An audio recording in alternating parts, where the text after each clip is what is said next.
Ladies and gentlemen, to present the Arthur Ashe Award for Courage, it's my honor to introduce Oprah Winfrey.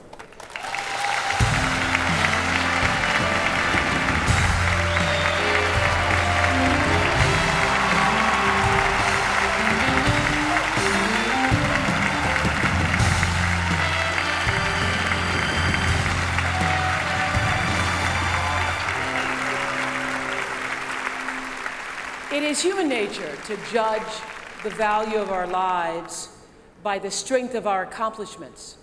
But too often, we all focus only on what we can see, what's right in front of us. We really have no way to measure the effect that we have on others, especially those people we never actually meet.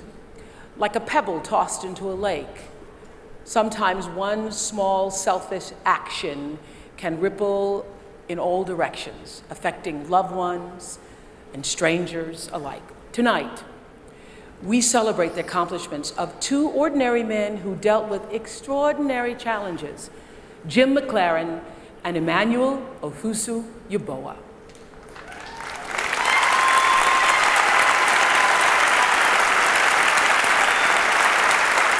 Both embody the courage and spirit that Arthur Ashe set forth years ago. They are living examples that the most powerful thing any one of us can do is to empower each other. Faced with tragedies that would destroy most people, Jim and Emmanuel did more than just survive, they thrived. They refused to live their lives as passive victims. Instead, they erased the word impossible from their vocabulary. From their choices came action, and from that action came hope. In having the courage to choose life, Jim MacLaren and Emmanuel Ofosu Yeboah continue to give new life to those around the world who need it most.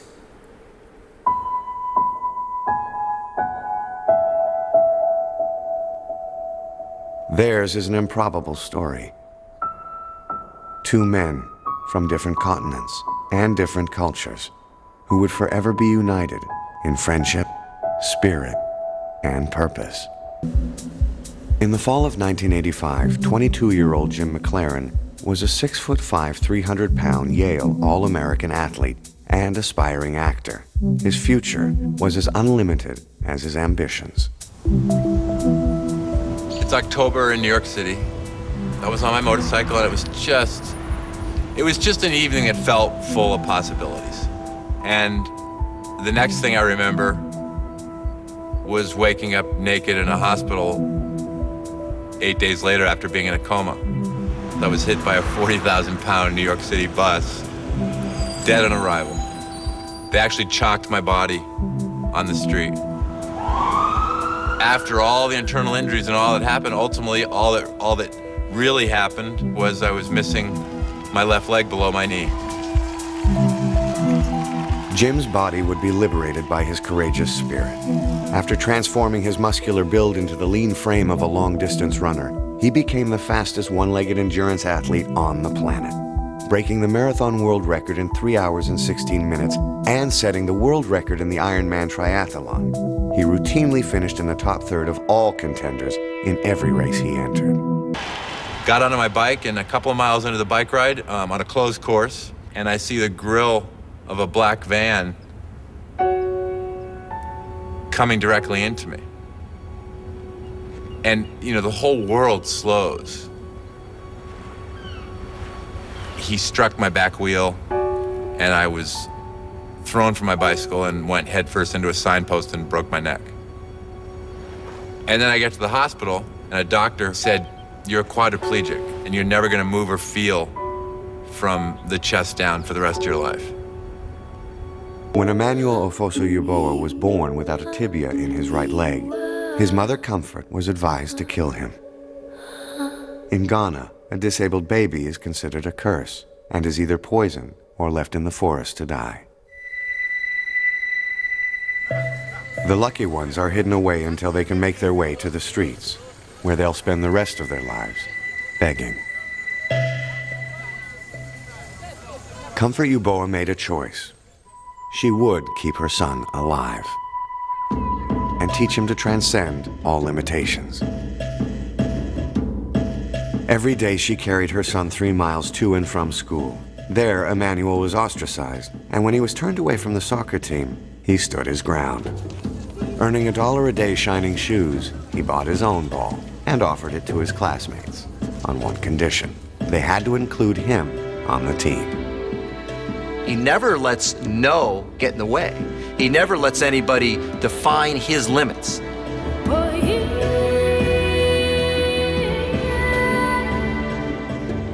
Emmanuel's drive was as boundless as his vision, and when his mother died, he chose to honor her life and the lives of Ghana's 2 million disabled by showing the world that people with disabilities can contribute to society. He took his mission to the streets by first writing a letter to the Challenged Athletes Foundation asking for a bike. The organization was founded for Jim MacLaren. What is a silver lining in Jim MacLaren's accidents is what has come out of it. Because of the accident, Emmanuel Ofosu Yeboah in Ghana finds out about the Challenged Athlete Foundation and sends that packet that changes his life and the destiny of his nation. So on one leg for 10 days and nights, he rode 600 kilometers through pain, rejection, and the most unforgiving obstacle of all, hundreds of years of prejudice. But somewhere along that road, Emmanuel would not just be seen, he'd be heard, earning the respect of his fellow villagers, chiefs, and Ghana's most influential king. He has brought hope. Emmanuel has tenacity and endurance, and he has a strong heart to do the things that he's doing and to use what he has done as an example for people. Both Emmanuel and I, even though to the world we look different, we speak differently, it is not a stretch to say that this man, he's my brother. Ladies and gentlemen, I am here tonight because of these two men. I am honored to present the 2005 Arthur Ashe Award to Jim MacLaren and Emmanuel Ofosu Yeboah.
Thank you.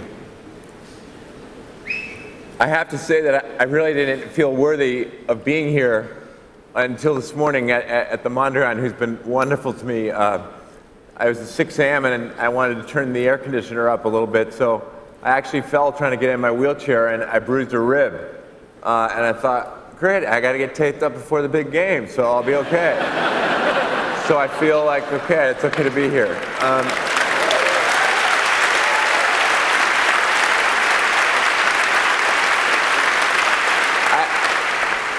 I just quickly want to thank ESPN, the Challenged Athletes Foundation, for putting us together, for helping Emmanuel's gift become a possibility that's going to change people's lives. And I don't find it coincidental that Arthur Ashe, whose body has only left this earth, not his spirit, died.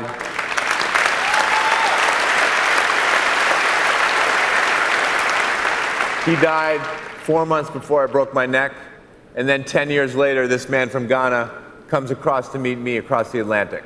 So you all tell me, is that a gift or a tragedy? And I think you know the answer. Thank you so much. So many of us in this room, so many of us transcend sport. And I love a favorite quote of mine from Maya Angelou when she says, you know, a hero is anyone truly intent on making this a better place to live. And this room is full of them, and my brother here is obviously one as well. Thank you all so very much.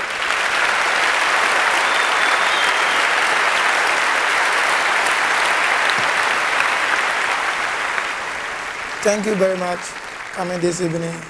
My seniors athletes, I meet you here, and I believe that me and Jim, we will take with our steps and do more things, and I believe that my country, Ghana, they are going to be proud of me, and I'm going to continue to do whatever I wanted to do in my future before I die. Thank you very much, and I will thank Charitable Foundation and all of you here. Thank you very much. Thank you.